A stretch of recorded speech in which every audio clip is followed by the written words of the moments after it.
व्यक्तियों को टारगेट करना, प्रशासन के द्वारा एक खास पार्टी के दफ्तरों को जलाने करना, और 300 मधेपुरा में जो हुआ है 300 पुलिस दर्शक बन करके बैठी हुई है, क्या पुलिस पे कार्रवाई हो रही है? तो ये हम लोग शासन के हिस्सा हैं, और इस तरह से जो कहीं हिंदुस्तान में नहीं हो रहा वह बिहार में हो रहा है, यह बहुत गलत है।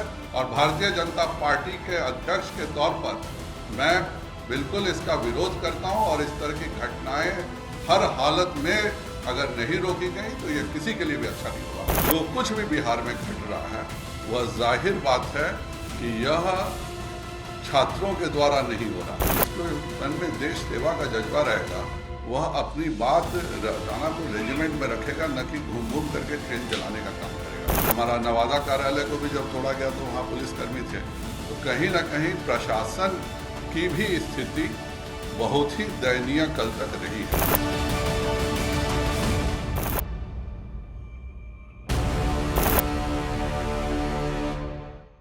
एजेंडा के तहत बिहार को पूरे तौर पर एक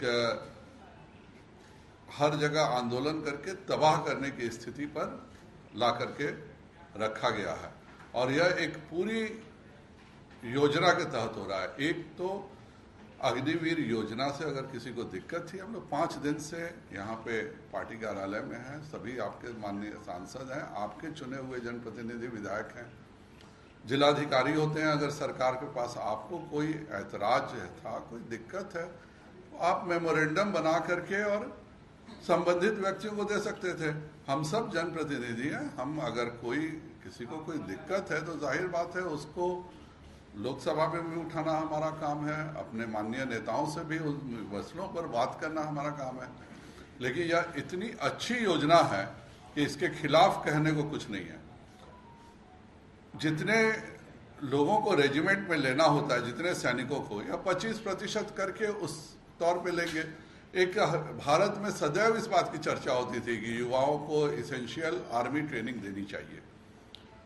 यह एक पूरी योजना थी। आप 17 से 21 साल की योजना है, 1 साल के लिए हम लोगों ने बढ़ाया है। लेकिन आप ये सोचिए, कोई 18 साल का बच्चा 22 साल की उम्र तक आते आते 48 लाख उसको 4 वर्षों में पेमेंट होता है, एक साथ 12 लाख की राशि उसको मिलती है। उसको कोई भी अगर काम करना चाहे तो उसको सब्सिडी के आधार पर लोन मिलता है। सेंट्रल फोर्सेस जितनी हैं, असम राइफल्स हैं, सब में उनको आरक्षण मिलता है। आप अगर 10वां पास है तो आपको आईएससी करने की 12th पास करने की सुविधा है। आप 12th पास है तो आपको ग्रेजुएशन करने की सुविधा है। केवल आप 2 सब्जेक्ट का ब्रिज कोर्स करके आप यूनिवर्सिटी रिकॉग्नाइज डिग्री प्राप्त कर लेते हैं। और जिनको सैनिक बनना रहना है, परमानेंट सैनिक में, वो 25% वो अच्छा परफॉर्म करेंगे, वहां पर रहेंगे।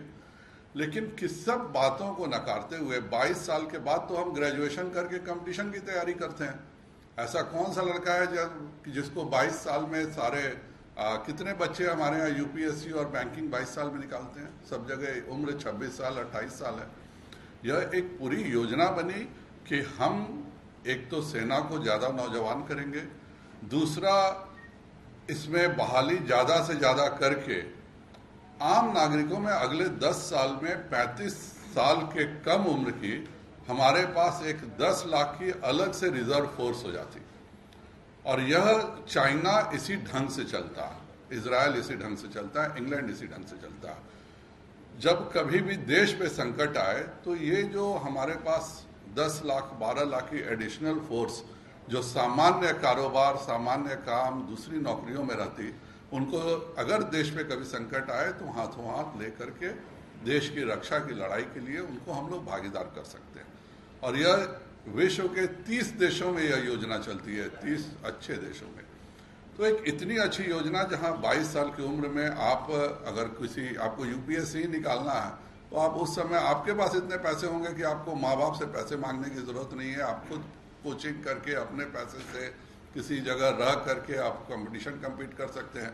आपको आर्मी में ही रहने की इच्छा है तो आप आर्मी में क्वालिफाई हो सकते हैं। दूसरे नौकरियों में यह पूरा एक था कि बच्चे जो है वो ग्रेजुएशन भी कर लें और ग्रेजुएशन के साथ एक स्किल्ड हो। और यह कोई नई योजना नहीं है। मैं तो पेशे से डॉक्टर हूँ। हम लोग के यहाँ शॉर्ट सर्विस कमीशन वर्षों से चली आ रही है और अगर यहाँ की बात करें तो ये डॉक्टर कैप्टन दिलीप सिन्हा है, डॉक्टर कैप्टन विजय शंकर सिंह है, ये लोग क्या हैं? ये लोग शॉर्ट सर्विस कमीशन के थे, इसीलिए इतने सीनियर डॉक्टर, इतने बड़े डॉक्टर होकर के भी कैप्टन है, तो वो जाहिर बात है वो शॉर्ट सर्विस कमीशन में थे। तो इसको इस रूप से प्रचारित करना कि यह कोई मनरेगा योजना है, चूंकि समझते नहीं है। एक माननीय राहुल गांधी जी हैं, एक पूछा गया था एनसीसी क्या, तो कहे थे कि मैं पूछ के बताऊंगा। तो जिसको एनसीसी का नहीं पता है वह यह पहले ही डिसाइड कर लेता है कि यह अग्निवीर करके कोई योजना है जिससे दिक्कत है। और जो कुछ भी बिहार में घट रहा है वह जाहिर बात है कि यह छात्रों के द्वारा नहीं हो रहा है।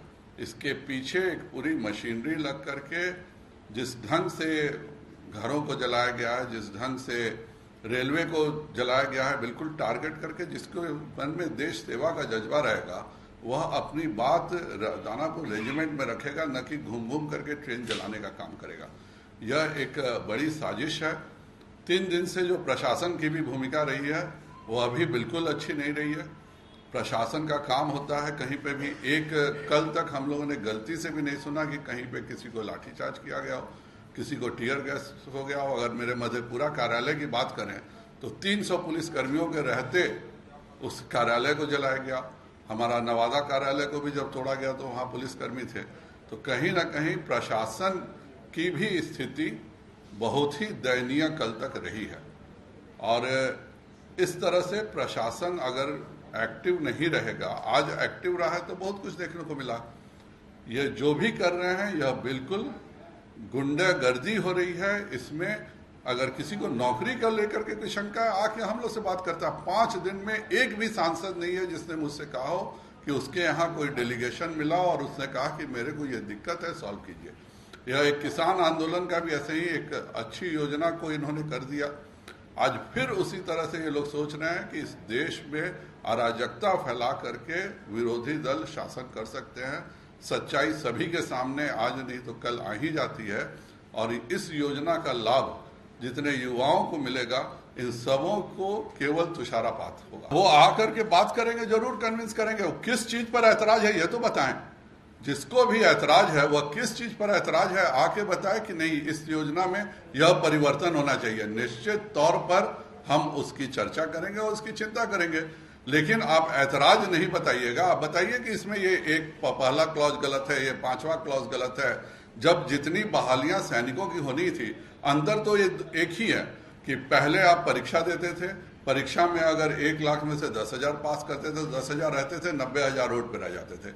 अभी क्या होगा कि 1 लाख में 40,000, 10,000 के बदले 40,000 लोग आएंगे और 30,000 को एक 4 सालों में 48 लाख रुपए मिलने के साथ उसको पूरे के पूरे तौर पे स्किल होगी। आर्मी का मतलब यह नहीं होता है कि आप टैंक चलाने लगे, आर्मी का मतलब यह नहीं होता है कि आप हवाई जहाज चलाने लगिएगा, एयरफोर्स का मतलब। इसमें कितने लोग मैकेनिकल में जाएंगे, कितने लोग इलेक्ट्रिकल में जाएंगे, कितने लोग विभिन्न जगहों पे जाएंगे। जिस जगह पर उनकी को जॉब मिलेगा वो 4 साल की उसकी स्किलिंग होगी, उसका स्किल डेवलपमेंट से उसको सर्टिफिकेट मिलेगा और 4 साल की आर्मी ट्रेनिंग के बाद वह जवान इतना अच्छा रहेगा कि हिंदुस्तान का हर उद्योग उसको लेने को बेकरार रहेगा।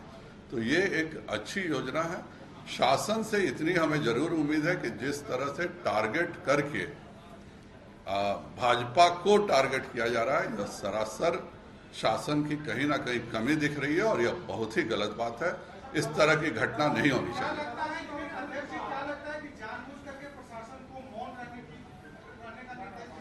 मैं आपको 3 वीडियो आप ही के टीवी चैनल्स के हैं, मैं जरूर आप लोगों को दिखाना चाहूंगा। जरा उसको ऑन करो तो 3 वीडियो आप देखिए। मुझे नहीं लगता इसके बाद मुझे कुछ कहने की होगी। आप ही में से किसी चैनल का 3 वीडियो है, तो आप एक बार देख लीजिए।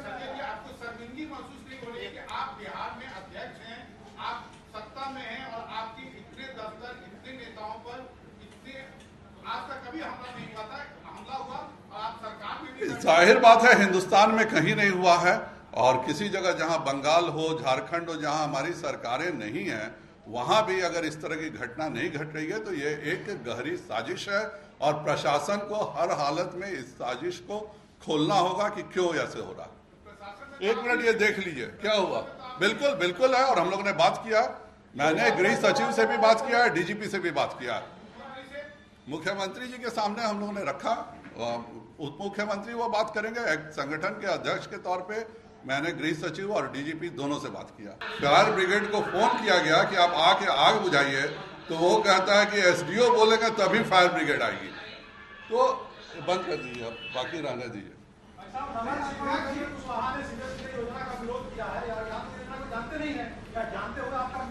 देखिए, विरोध करने का हक किसी को भी है, विरोध करने में कोई बुराई नहीं है। हम सब अलग अलग दल के हैं, लेकिन इस तरह से प्रशासन के द्वारा व्यक्तियों को टारगेट करना, प्रशासन के द्वारा एक खास पार्टी के दफ्तरों को जलाने करना, और 300 मधेपुरा में जो हुआ है, 300 पुलिस दर्शक बन करके बैठी हुई है, क्या पुलिस पे कार्रवाई हो रही है? तो ये हम लोग शासन के हिस्सा हैं, और इस तरह से जो कहीं हिंदुस्तान में नहीं हो रहा वह बिहार में हो रहा है, यह बहुत गलत है। और भारतीय जनता पार्टी के अध्यक्ष के तौर पर मैं बिल्कुल इसका विरोध करता हूं, और इस तरह की घटनाएं हर हालत में अगर नहीं रोकी गई तो यह किसी के लिए भी अच्छा नहीं होगा।